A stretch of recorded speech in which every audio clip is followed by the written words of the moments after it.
Brian Lowe, how are you, Oh brother? man, I'm good, man. It's been some years since I've seen you, man. Yeah, that's right. It's good to see you too, man. For those who don't know, Brian and I played at Grambling together under Coach Eddie Robinson. Brian, talk to us about your experience with Coach Eddie Robinson, or as we call him, Coach Rob. Well, my experience with Eddie Robinson dates back to my early childhood years. Right. There's some family connections there that are deep rooted.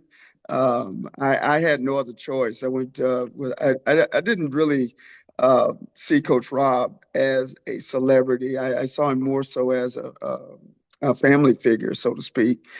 My family and their family were very close, and certainly me growing up, I had no other option but to go to Grambling or to the Army. So I chose Grambling over the Army. So being at his first Eddie Robinson football camp, being in the cast of the White Tiger film movie, I grew up watching You him. was in the White Tiger, I was man. in the White Tiger, Man, I didn't man. I know was in the White. that.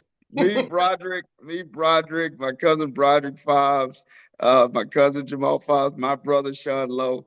We were on the set for the White Tiger, man. So I don't know if we made the cut, but we were in it. Okay, all right. Hey, man. I don't know if we even got paid, but we were in it. Yeah. Yeah, man. So That was like that's a I would call it a Grambling legend, man. But that movie is a legendary movie, man. it And really is. It really is. yeah, It man, it really was is. man. I think we showing our age, man. So Yeah. hey, we'll B-Lo has Hollywood experience. We'll leave it at that. Yeah, we'll leave it at that. All right, man. Yeah. Once again, man, it's great to have you. You've done so much in sports, from playing for the legendary Eddie Robinson in college to playing key executive roles in the NBA, Major League Baseball, and the NFL. A lot of things that we have experienced in professional sports, you had your hands in. Tell us about your sports journey from Grambling to now. Man, that's something. I'll try to get this done very quickly, but it all started, man, with back in my playing days with Eddie Robinson as we traveled specifically one time with George Steinbrenner and going to New York to play Morgan State and going to play Morgan State. Well, I'm sorry, Hampton in New York, Hampton University. So we were actually on the bus. I was more so a prankster and a joker and everything like that. And I Rob, remember. and Coach Rob had George Steinbrenner. He rode on the bus with us when we flew into New York. So I knew George Steinbrenner when I was like, I walked up there and while we were driving, I was supposed to be sitting down. I went up there. I said, Yep. "Mr. Steinbrenner, how can I be Yep. like you? I want to be an owner of a team." And so he was like, well, Coach Rob was like, "Sit down, boy, you're embarrassing me." Yeah, And yeah. so anyway, he told, "No, don't let him sit down." He said, "Well, listen, how much time do you have?" He said, "How much have you volunteered?" I was like, "Volunteer? What are you talking about?" So anyway, he gave me a internship. That was my first internship with the New York Yankees, for maybe Wow. less than 4 or 5 months. But it was an opportunity to come there and volunteer, see how things run, and get as many coffees for the executives and everything. Yeah, And it maybe don't matter. copies of the Yes. paper. But it was great being a fly on the wall from that. But the network opportunity just really compounded, the situation in my career. So and then it took me on to Orlando with the. I'm sorry, with the United States Olympic Committee.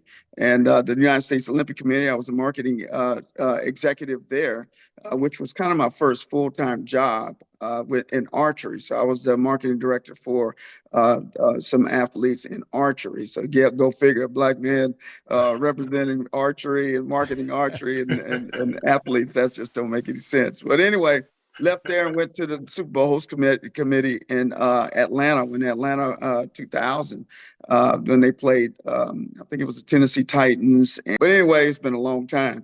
But I was over the fan experience there. Then I left there and went to Amateur Athletic Union in Orlando, Monte Vista, Florida, where I was boys basketball manager, working with and the commissioner for the event, boys basketball national level events.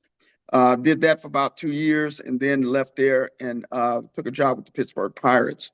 The Pittsburgh Pirates was my first Major League Baseball job. I was the multicultural and diversity development manager, and then I moved all the way up to the executive role. One of my biggest celebrated accomplishments there was PNC Park. Being part of that development, and also more so the my first big development in conjunction with a lady named Wendy Torbert, who was the director of community development. But we did a deal with Highmark Legacy Square and bringing the Negro League Highmark Legacy Square, which was a dedicated area just like Cooperstown. But we took a concession stand, gutted it out, and made it just like Cooperstown, automatic, Okay. situation like that where you can come and learn the history of Negro League. As you know, it started in Pittsburgh. So Yeah, then yeah. left that, yeah. So I was fortunate in 2006, stayed there about 7 years, 6 years, 7 years, something like that. And then in 2006, I was named to the 2006 MLB All-Star Committee team. Executive team that was to put on the 2006 All-Star game in Pittsburgh. So I was excited about that, being the youngest and basically the only black to be in that front office position with the Major League Baseball itself. So I left there, did some great things there, developed a lot of programs, really hit some milestone records in sales and marketing, captured a lot of awards in Pittsburgh and with the league, and it was great. And then the word got out that in DC, with as you know, baseball had been gone for about 30 years in Mhm. DC, and Yep. they were about to bring it back. And so they wanted to assemble a really powerful team that had a lot of experience in startup and development. And I was called for that position. So I was a senior director that moved up to a president role over sales and marketing. And it just gave me the opportunity to be part of a building construction piece of one of the best Major League Baseball parks, baseball parks in Major League Baseball, which is Nats Park. So I got the opportunity to come in on that project to develop and also sell and build out. So, and as soon as I did that, man, I did that for about 4 or 5 years.